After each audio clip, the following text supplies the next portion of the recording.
গণহত্যার অভিযোগে আওয়ামী লীগ নেতাদের বিচারের দাবিতে সারা দেশে অবস্থান কর্মসূচির আয়োজন করে বিএনপি।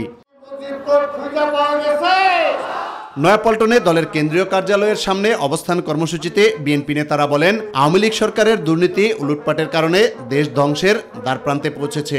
টাকা সমস্ত বিদেশে পাচার হয়ে গেছে। এটা হলো একটা সিম্পল, আরো অনেক আছে।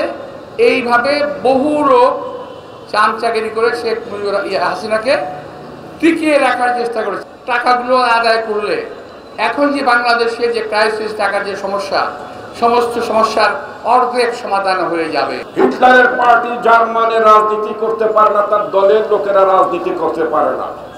তো নাজি পার্টির মতো আওয়ামী লীগকে বাংলাদেশের রাজনীতিতে নিষিদ্ধ করতে হবে।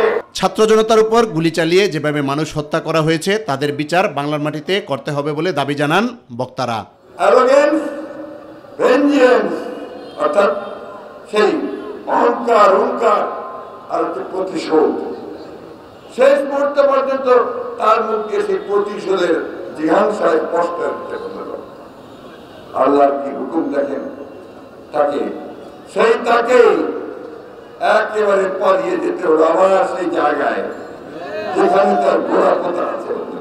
তোমরা তো বাংলাদেশে থাকতে পারো নাই, কারণ তোমাদের দেশে তোমাদের ভয়।